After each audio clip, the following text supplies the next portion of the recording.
Alors Rabotai, bonjour.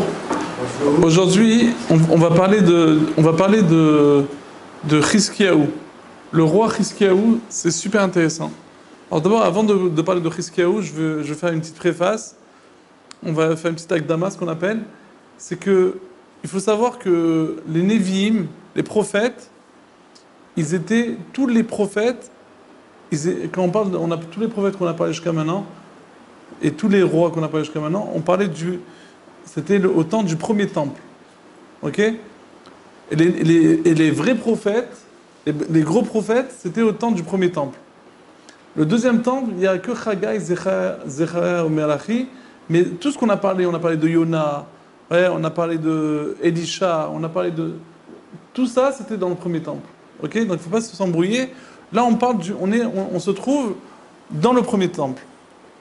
Il y avait un roi, comme on avait dit, que la royauté s'est dissociée depuis le temps après l'enfant de Shlomo. Et donc, il y a eu un roi de Yehuda, qui se trouvait à Jérusalem, et le roi d'Israël.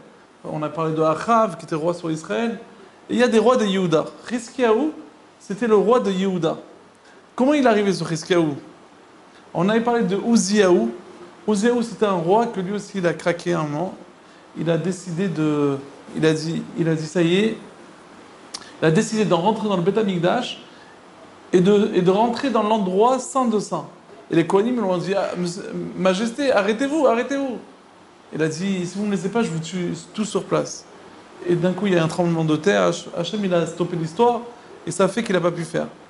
Ce Uziyahu, il a eu un enfant qui s'appelle Yotam. Yotam, c'est un tzaddik. Lui, par contre, il était dans le bon chemin. Mais malheureusement, il a eu un enfant, ce Yotam-là, qui était roi aussi à un certain moment. Il a eu un fils qui s'appelait Achaz. Et là, c'est ça qui nous intéresse. Achaz, c'était un roi vraiment rachat. Lui, par contre, il a tout fermé, les synagogues, les choux, les écoles, tout le judaïsme, il a mis la Vodazara, etc., etc. Rappelez-vous, comme on l'a dit dans le jour précédent, que la Vodazara, c'était une puissance. Comme maintenant, on comprend, si je vous dis les femmes, c'est un Yetzirah, vous allez me dire, mais bien sûr, Rav, les femmes, c'est notre Yetzirah, ok? En fait, qu'est-ce qui reste dans ce monde 2018? Il reste les femmes et il reste l'argent. Moi, je parle aux jeunes, ça parle que d'argent. Mais pas, ils ne veulent pas de l'argent. Ils veulent de l'argent, mais beaucoup. On ne veut pas être médecin, gagner 4 000 euros. On veut beaucoup d'argent. On ne veut pas être taxi Uber. On veut gagner, mais en CO2, en mode Forex, Réel Shalom. Comme ce style-là, genre de gagner beaucoup d'argent, c'est ça qu'il veut. Donc d'un côté, il a eu de l'argent, et les femmes, et il y en a qui relient les femmes et l'argent en même temps. C'est une même chose, quoi. Quand on a de l'argent, on a les femmes, etc., etc. Ok? Mais avant, les femmes, c'était un Yetzirah, parce qu'on le voit dans la Torah, comme on voit dans la paracha ici. Cette semaine, c'est la paracha de Pinchas, ce qu'il a fait Zimri ben Salou. Selon certains, c'était le fils de Shimon. Il allait avec une Midianite devant tout le monde, avec dans Sanhedrin, elle raconte des choses terribles. Et voilà que... donc on voit qu'il y avait les femmes, mais il y avait aussi la Vodazara. Il y avait une tentation de faire la Vodazara, mais tu peux pas t'imaginer c'était quoi. C'est comme maintenant, je te demande, vas-y, mange quelque chose, mange un bon steak, des bonnes frites, après un bon vin, après une bonne pastèque. Là, je t'ai fait envie, là. Viens chez moi. Ce que j'ai mangé. Écoute, mange ça, et après tu prends un médicament et tu fais la diarrhée. J'ai pas envie de le dire, ce mot-là. Et devant quoi? Devant une idole. C'était Baal Péor, c'est ce qu'ils ont fait dans la paracha, la fin de la paracha de Balak. Tu rigoles, hein, tu rigoles. Eh bien, la paracha, elle rigole pas. Les Bnei Israël, ils avaient envie de faire ça. Comment tu comprends? C'est-à-dire de la bassesse, la plus grande bassesse. Bas, plus bas que bas. Ok? C'est-à-dire c'est incompréhensible, incompréhensible. Mais il y avait un Yetzirah comme ça. Donc le roi, Yotam, qui était le fils de Uziyahu, il a eu un enfant qui s'appelle Achaz, et lui, c'était un fatigué. C'était un roi, mais le roi qui était contre la Torah, il a amené la Vodazara. Et son mérite, c'était qu'il a eu un enfant, tzaddik. qui s'appelait Chizkiyahu. Des fois on l'appelle Chizkiya, des fois on l'appelle Chizkiyahu. C'est comme Yirmiya, Yirmiyahu. J'ai un fils qui s'appelle Yirmiya, et s'appelle Yirmiyahu aussi, tu vois. Alors Chizkiya et Chizkiyahu, c'est le même. C'était le roi. Lui par contre, depuis, quand il était bébé, son père, il y avait une mode comme ça, qu'il fallait donner le premier-né, il fallait le brûler pour la Vodazara. Et les gens, ils étaient prêts, quoi. C'est comme maintenant, toi, tu fais la circoncision de ton fils. Un type qui ne fait pas la circoncision, il dit, mais t'es un malade. Vous êtes des malades, des religieux. C'est quoi cette embrouille, là? Circoncision, le pauvre. Le petit bébé, il a 8 jours, tu lui coupes le truc. Et c'est pas que tu lui mets une anesthésie, tu le coupes comme ça, quoi, en frais. Et ouais, vous les rabbins, vous savez qu'il ne souffre pas, quoi. Vous êtes dans sa tête. Nous, on sait qu'il souffre, parce que la Torah, elle dit qu'il ne souffre pas. Mais eux, ceux qui ne croient pas à la Torah, ils disent, mais arrêtez-vous, arrêtez de fabuler. Le pauvre, le gosse, il a très mal. Ouais. Alors eux, ils étaient prêts à brûler leur enfant pour la Vodazara. Ça là.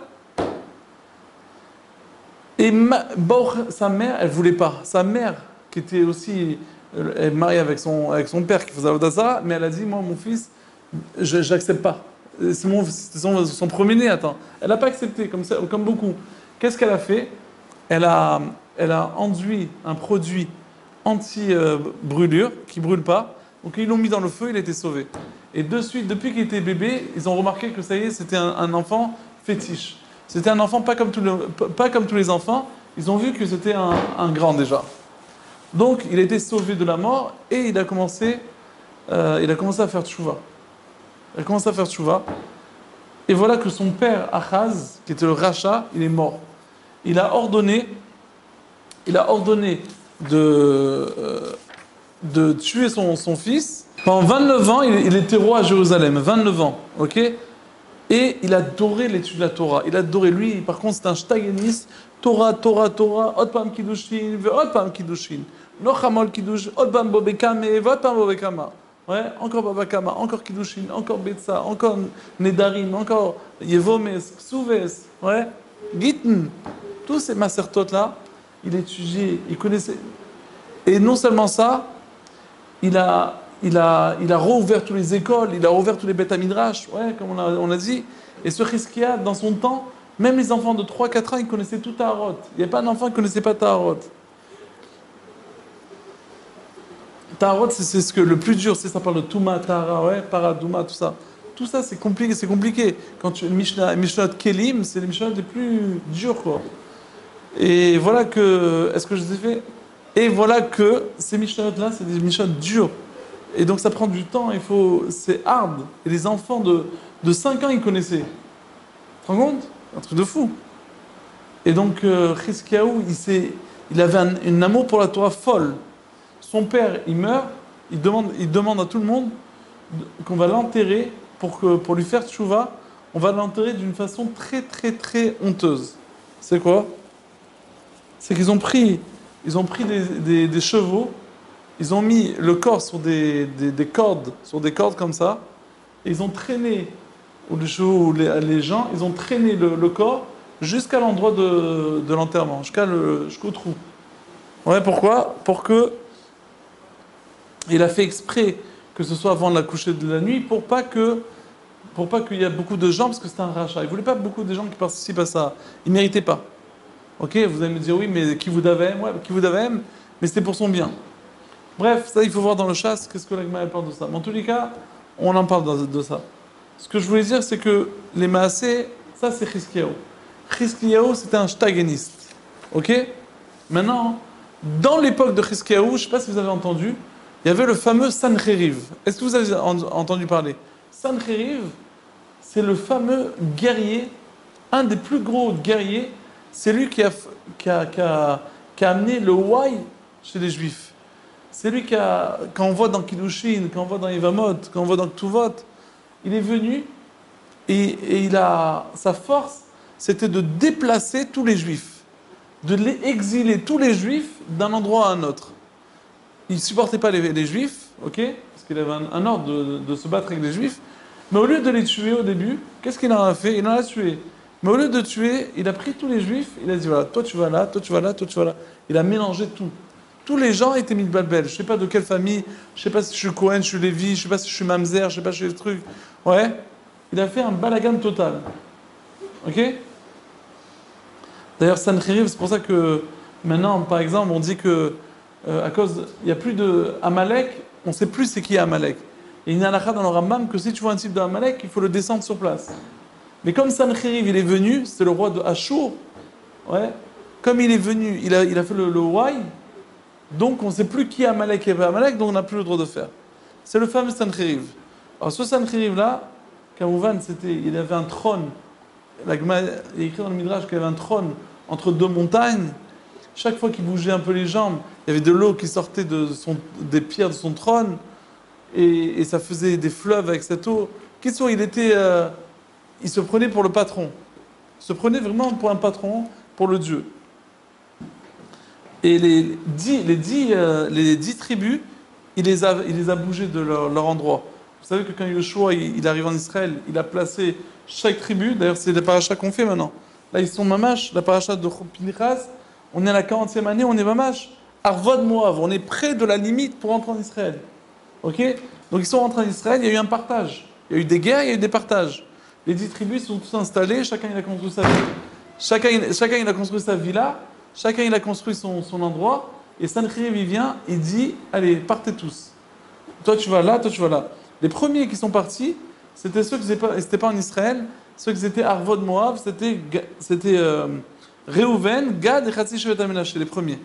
Après, les fameux Avodazara que Yerovam Ben Nevat il a fait. Vous vous rappelez, on avait dit qu'il a fait des veaux d'or, Yerovam Ben Nevat. Il avait passé plusieurs veaux d'or, il les a pris, il les a mis encore, Sancheriv, il les a amenés chez lui. Et voilà que pendant 8 ans, Sancheriv ne s'est pas arrêté d'embêter le peuple juif. Après, il a décidé, qu'est-ce qu'il a décidé ce Sancheriv? Il a décidé, ça y est, maintenant, je vais monter à Jérusalem, et là, parce qu'il a toujours entendu que Jérusalem, Beth Amikdash, tout ça, c'est là qu'il y a à faire. Donc là, il arrive, il se chauffe, il entend qu'il y a un fameux Chizkia, et donc quoi? Il y a écrit comme ça, il a pris une armée de 80 000 commandos, plus une autre armée de 60 000 commandos. Commandos, c'est des gens armés, professionnels à attaquer, et ils attaquent, ils se trompent pas, quoi. Quand ils tirent, c'est droit au but, quoi. C'est comme Messi, quoi. Quand ils tirent, il n'y a pas de truc. Ouais. Donc, il arrive comme ça. Ils avaient soif. Tellement qu'il y avait et encore, il y avait encore des autres gens. Ils étaient tellement nombreux que ils avaient tellement soif qu'ils ont fini le Jourdain en buvant de l'eau. Tellement pour te dire qu'il y avait autant de monde. Ils arrivent devant Jérusalem. Le premier qui c'était presque la nuit, parce que Sancheriv, il lui avait dit que pour gagner, dans les étoiles, il lui avait dit pour gagner, il faut que tu arrives avant la nuit. Donc Sancheriv, qu'est-ce qu'il fait? Donc il arrive avant la nuit, et il dit, bon, venons, on va passer la nuit, et demain on va se faire un kiff. Juste il regarde, Sancheriv, il voit une petite muraille de Jérusalem. Il dit, mais je suis malade, moi, de dépenser autant d'argent, d'amener toute mon équipe de commando pour détruire une petite ville comme ça, mais c'est avec 20 000 personnes ou 10 000 personnes, on se le fait, ce Jérusalem. On n'a pas besoin de 120 000 personnes. Ouais, c'est un truc de fou. De 140 000 personnes, on n'a plus besoin. Et donc, il a dit, là, demain, chacun, il va prendre une pierre de la muraille, on rentre, on les défonce et on repart rapide, quoi. On va pas se prendre la tête. Et voilà que Akshbaruch il voit ça. Il voit que Sancheriv il est tellement gaftan, ça le dérange Hachem. Il dit quoi? Ils veulent détruire ma maison et mes enfants. Chizkiyahu, c'est lui qui va s'occuper de lui. Et voilà que il y a écrit que l'armée qu'il a amenée Sancheriv, on la reverra plus qu'au temps du Mashiach. Au temps de Mashiach, peut-être qu'on arrivera à une armée aussi puissante, mais sinon, il n'y a pas comme ça. Donc c'était vraiment, ils sont préparés à attaquer avec des chars et des commandos et des préparations, jamais on aurait pu s'imaginer. Et voilà que Maintenant, les gens, ils étaient comme des fous. Maintenant, dans Jérusalem, il y avait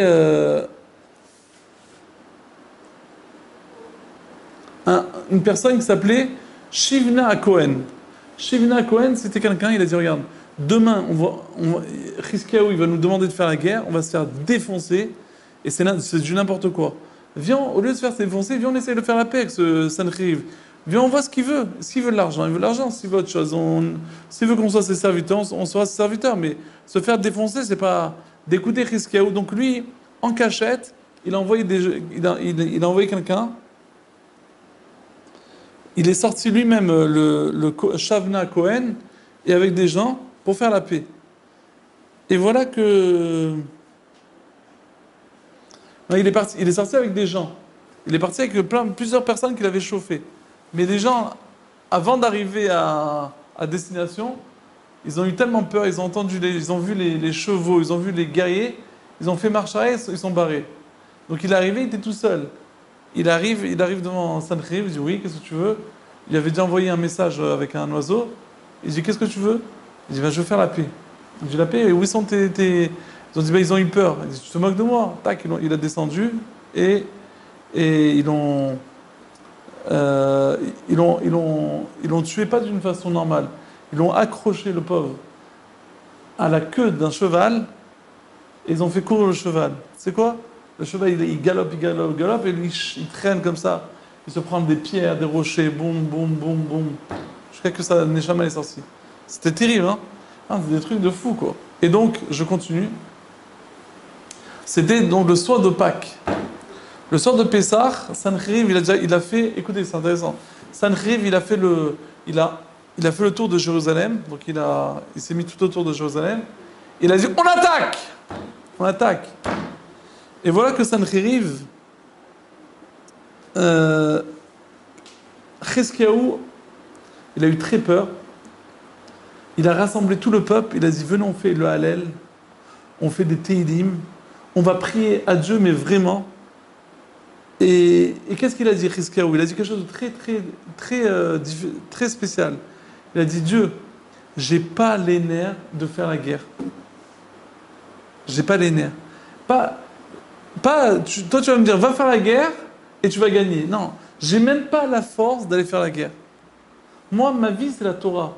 J'ai pas les nerfs de faire la guerre. Ne me dis pas, Hachem, va faire la guerre et tu vas gagner et je vais te faire un S. J'ai même pas envie de faire la guerre. Sans pas Chizkiyahu. Il lui a amené plusieurs exemples. Il y avait les quatre rois, quand ils ont demandé, on voit plusieurs fois que Yoshaphat, Melech Yehuda, plusieurs histoires, on voit qu'ils ont demandé à Hachem, et Hachem il a répondu. Chizkiyahu il demande à Hachem, s'il te plaît, fais en sorte que je vais en guerre, mais je vais même pas en guerre.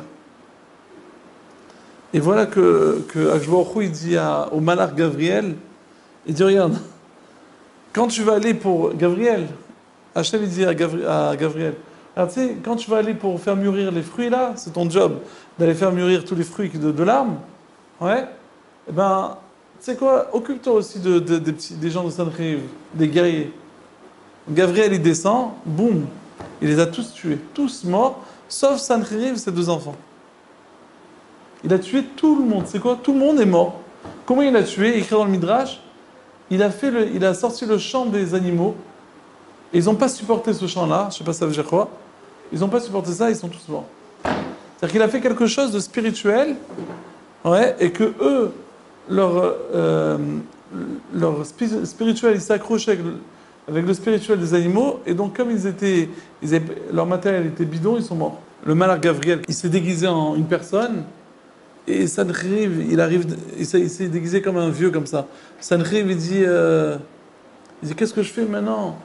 Alors, le vieux, il dit, mais dis-moi, je peux demander une question? Qu'est-ce que tu vas dire aux gens aux autres rois? Qu'est-ce qui s'est passé? Que il y a une épidémie, ils sont tous morts? Où sont tes guerriers? Je t'ai fait éclater. Ça se fait pas. Le Sancheriv, le patron des patrons, il va dire qu'il s'est fait défoncer. Qu'est-ce que tu vas dire? Sancheriv dit, je sais pas, t'as une idée? Dis-moi, la seule possibilité, c'est que tu te déguises et il n'y a plus Sancheriv. Tu te déguises en une autre personne et tu deviens sous-marin, quoi. Ça y est. Elle dit, la première chose que tu dois faire, c'est te couper les cheveux et la barbe. Et elle dit, tu peux me le faire? Il dit, ouais, mais va chercher un ciseau. Où je trouve un ciseau? Ben, trouve dans tout le camp, ils sont tous morts, mais trouve peut-être qu'il y avait des malachim qui s'occupaient encore de tuer les gens. Les malachim, ils ont dit, tu veux un ciseau? Pour avoir un ciseau, il faut travailler. Il faut bosser, frérot. Bosse. Tu vas nous écraser un peu la farine. Après que tu as écrasé la farine, tu auras un salaire, un ciseau. Donc Sanriv, qui n'a jamais mis la main à la pâte, il a commencé à travailler et tout ça. Quand il amène les ciseaux, il avait travaillé beaucoup pour écraser la farine, c'était déjà la nuit. Le malheur Gabriel, qui était le vieux, il lui dit, la personne âgée, il lui dit, mais maintenant, je peux plus couper les cheveux parce que je vois rien. Il me faut une bougie. Ah, amène une bougie, allume la bougie. Il allume la bougie, il s'est fait flamber la flamme, elle a sauté sur ses cheveux. Enfin, tout ça, c'est Gabriel qui a fait. Ça lui a brûlé la tête et les cheveux, donc il était déjà brûlé, il était éclaté. Déjà, il était déjà tout défoncé. Défoncé devant tout le monde qui est mort, tout brûlé, fatigué parce qu'il a travaillé alors qu'il n'a pas l'habitude de travailler. Et voilà que il continue, il part en mode sous-marin et avec ses deux enfants. Et voilà que il commence à trouver un bois de la Teva de noir. Il le prend, il a dit bah, ça va être mon idole. Il continue encore. Je veux me prosterner à cette idole-là. Et ces enfants, ils ont vu. Les enfants, hein, ils n'avaient pas de calcul. Donc eux, ils ont vu directement ce qu'il a fait Hachem. Ils ont vu que Dieu. Qui ne voit pas Dieu quand tu vois un truc comme ça? Vous êtes là pour attaquer le peuple juif. Et avant d'attaquer le peuple juif, qu'est-ce qui se passe? Il n'y a pas d'attaque. Tout le monde est mort. Ça veut dire que quoi? Qu'il y a un bon Dieu. Donc les enfants, ils ont fait tchouva, ils sont convertis. Quand ils ont vu que le père, avant de se convertir, ils ont vu que le père, il commence à craquer. Au lieu de faire tchouva, il va recontinuer à se présenter devant des idoles, ce Khmar, ils l'ont descendu par derrière. Ok? Ils l'ont tué. Ces deux enfants, les enfants de Sancheriv d'ailleurs, ils sont devenus des grands dans la Torah. Ils s'appellent Shmaya et Avtalion. Shmaya et Avtalion, tu as entendu parler? C'est deux enfants de Sancheriv, tu t'imagines? Shmaya et Avtalion, dans la Gemara, on parle plein de ces deux rabbinim-là. C'est des grands dans la Torah. Et bon, il y a plein à parler sur Shmaya et Avtalion, mais en tous les cas, il faut savoir que de Sancheriv est sorti Shmaya et Avtalion. J'ai pas fini. Et maintenant, ce que je suis en train de dire maintenant, Chizkiyahu maintenant, tout le monde a entendu ce qui s'est passé avec Sancheriv.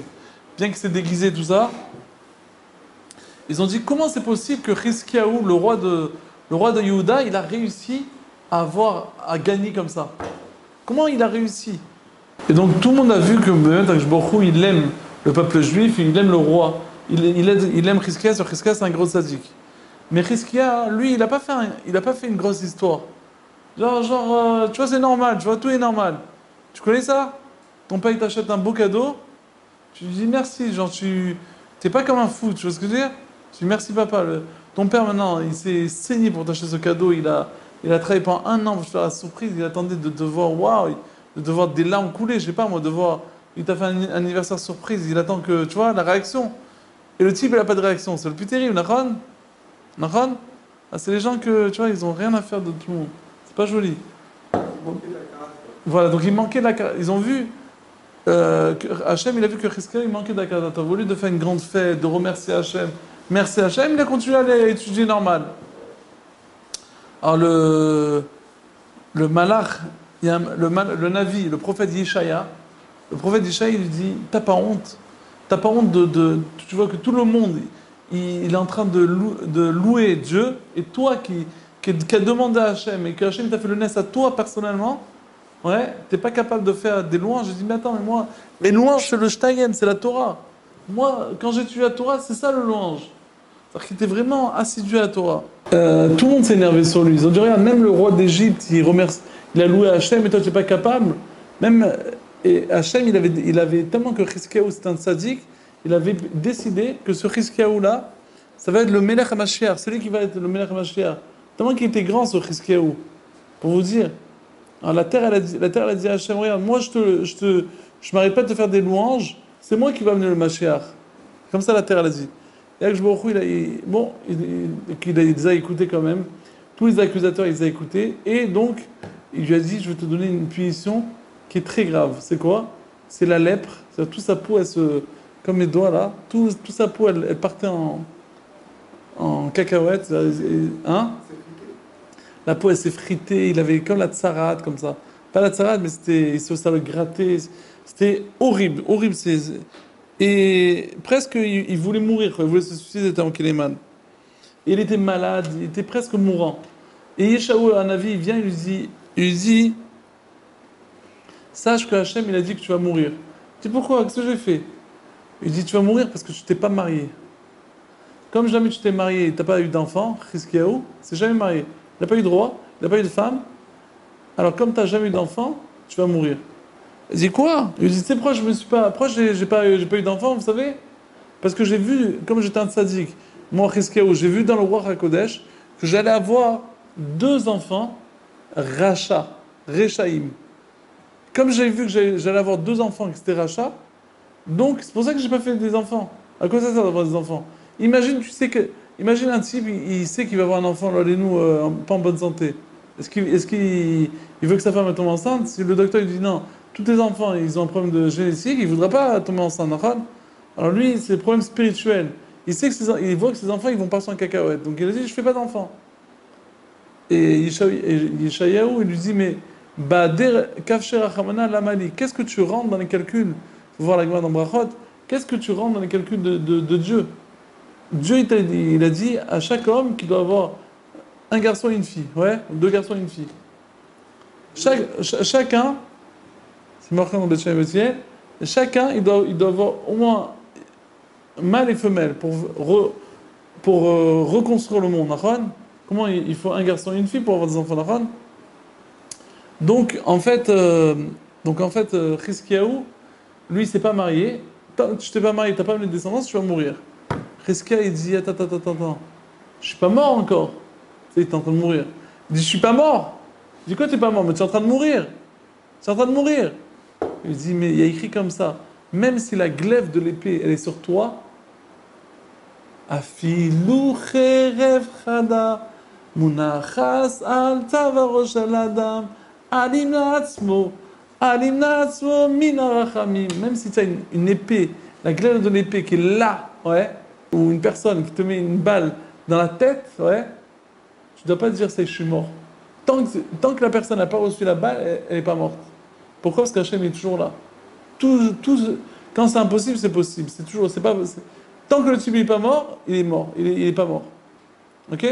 Donc quelque part, Chizkiyahu, il a dit, il a dit à Ishaïa, donne-moi ta fille, t'as une belle fille, donne-la moi, et je vais avoir des enfants.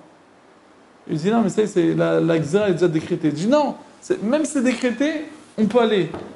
On peut tenter. Laisse-moi tenter. Donc il a dit, ok. Et Chizkiyahu, il a fait du moussard au Navi. Il lui dit, t'as pas honte? Au lieu de, quand tu vas voir un malade, au lieu de lui donner la pêche, de l'encourager, oui, tu vas mourir, non, tu ne peux pas faire tchouva. Mais non, sois positif, oui, on peut faire tchouva. Si tu vas chez un type qui ne fait pas les mitzvahs, qui ne met pas les tefillin, et tu lui dis, frérot, tu vas te faire cramer. Le type, il ne va pas faire tchouva. Et tu lui dis qu'il va faire cramer. Non, Bezrat Hashem, ça va, c'est pas grave, ça fait les 400 coups. Eh ben, maintenant, tu vas faire les 400 coups de l'autre côté, ok? Tu as fait les 400 coups, maintenant, tu vas faire les 400 mitzvot.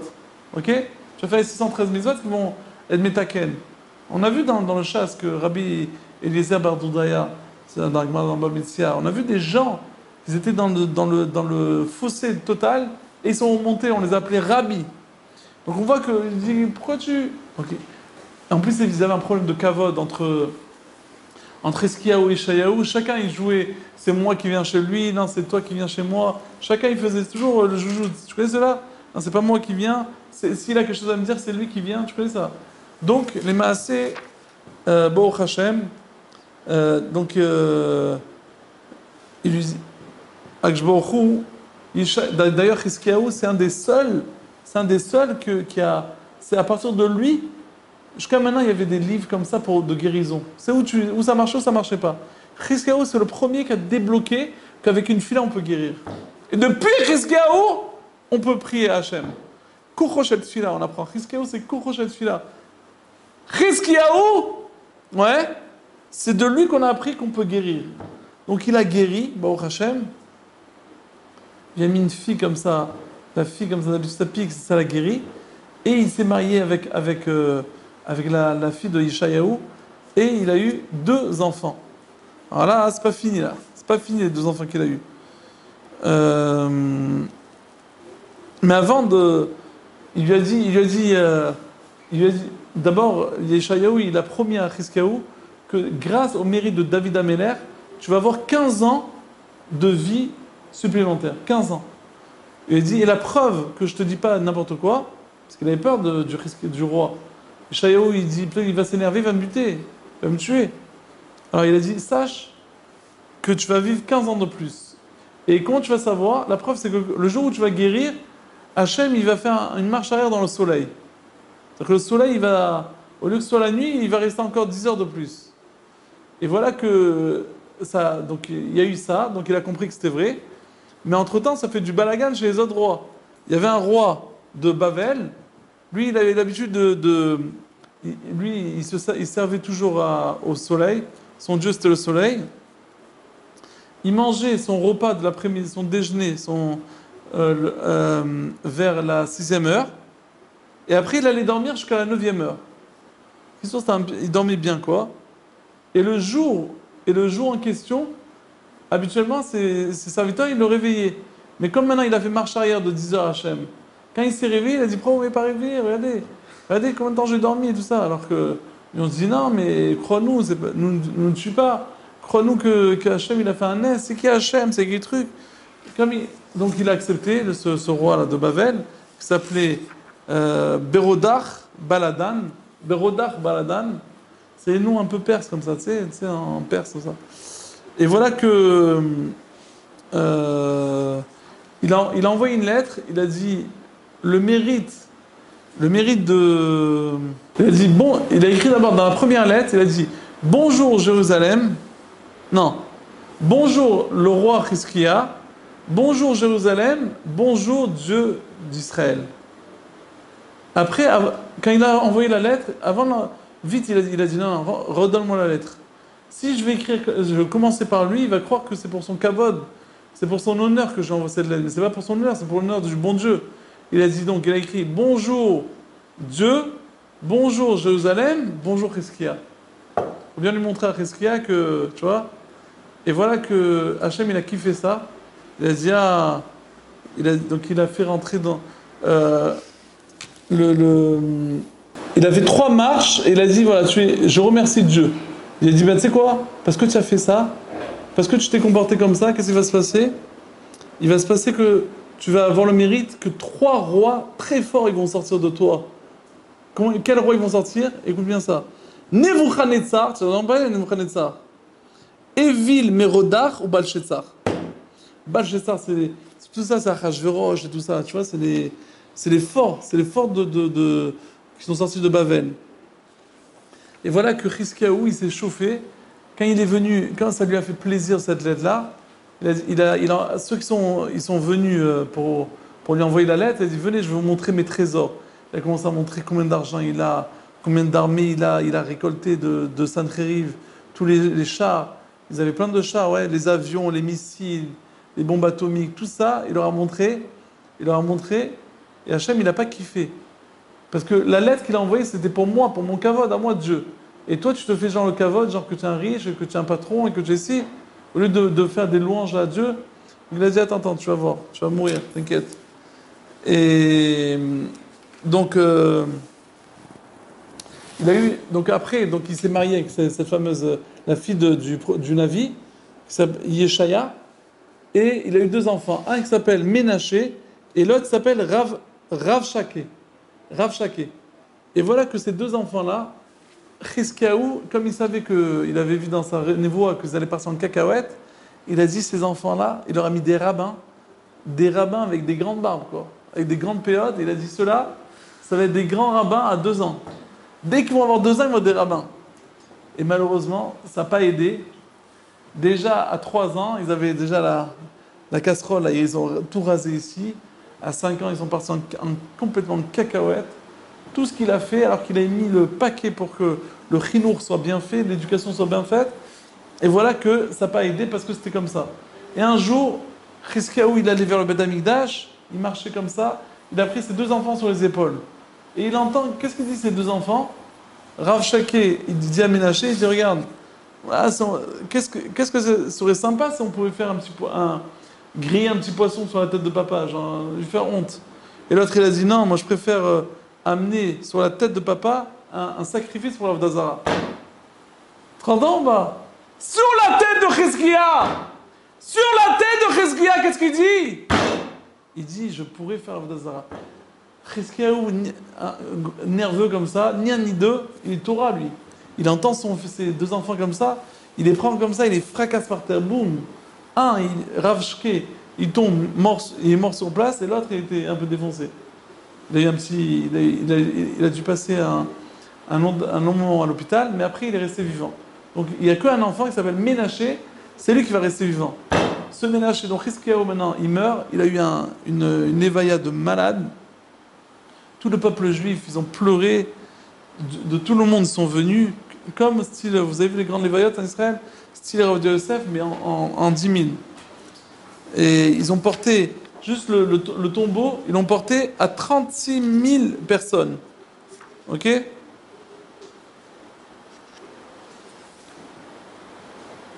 ils ont mis sur le tombeau, ils ont mis le Sefer Torah pour dire genre, tout ce qui est écrit là, il a accompli celui-là. C'est-à-dire que Chizkiya, c'était un monstre dans la Torah. C'est un grand sadique. Presque Hachem, il voulait le faire Mashiach. C'est pas ça. Et voilà que il est... Après que Chizkiya il est mort, Ménaché, il monte sur le trône. C'est un fou furieux, Ménaché. C'est un show, l'Avodah Zara. Il commence à faire le malade, à faire d'Avodah Zara. Première chose, il appelle Yeshaya, qui était son beau-père. Attends, Yeshaya, c'était... Non, pas son beau-père. C'était le beau-père de son père. Parce que son père a Ménaché, c'était qui son père? Chizkiya, il s'est marié avec la fille de Yeshaya. Avec la fille de Yeshaya. Donc Ménaché, Yeshaya, c'était son grand-père. Bon bref, en tout cas, ce Yeshaya. Tu as compris c'est quoi l'histoire? Chizkiya, il s'est marié avec la fille de Yeshaya, du prophète Yeshaya. Et maintenant, ce Chizkiya, avec la fille de Yeshaya, il a eu 2 enfants, un Ménaché, un Rav Shke. Un il est mort, l'autre il est resté vivant. Ménaché est devenu roi, il a commencé à passer en cacahuète, il a dit le premier que j'appelle c'est Yeshaya. Donc il appelle Yeshaya, il dit regarde, c'est vrai que tu es le père de ma mère, mais regarde, t'es un vrai voyou, t'es un faux prophète. C'est un faux prophète. Il lui dit ah ouais, pourquoi je suis un faux prophète? Il lui dit parce que qu'est-ce que tu as dit toi? Tu as dit que tu as vu Dieu. Mais même Moshe, il a dit que celui qui va voir Dieu il va mourir. Donc tu dis du mytho. Et Yeshaya il a dit si je réponds, il va me dire, et les gens ils vont me dire ouais parce qu'il a répondu il est mort. Donc du coup il n'a pas répondu. Vite il a essayé de se sauver. Ils ont couru derrière lui. Il y a eu un miracle. Il y a eu un arbre qui s'est cassé en 2 et il est rentré entre les 2 arbres. Il s'est caché là-bas. Ils n'arrivaient pas, il y a eu un nez qui ne pouvait pas le détacher l'arme. Et voilà qu'ils ont commencé à couper avec une scie. Et ils ont coupé quand ils ont coupé la scie, ils ont coupé la bouche de Yeshaya. Pourquoi? Parce qu'une fois Yeshaya, il a parlé du mal sur le peuple juif. Alors il est mort comme ça, le pauvre. Donc Yeshaya et Chizkiyahu, ils sont morts. Ça y est. On a fini, malheureusement. Et voilà que Ménaché, le fils de Chizkiya, et je finis avec ça, parce qu'on doit finir. Qu'est-ce qu'il a fait Ménaché? Le fameux... Il est allé dans le Echal, et c'est ça le 17 Tammuz, il a pris une idole et il a mis dans le Echal, dans l'endroit du Beth Amikdash, il a mis là-bas. Ça ou pas? Il interdisait aussi. Il a fait des monuments, il a fait des idoles, et il demandait à 1000 personnes de la soulever, de la déplacer. Dès qu'elle est déplacée, il est descendu comme ça. Il se faisait un kiff. C'est un fatigué. Hachem, il a vu ça. Il a dit, c'est pas possible, on va s'occuper de lui. On continuera la semaine prochaine, si je veux.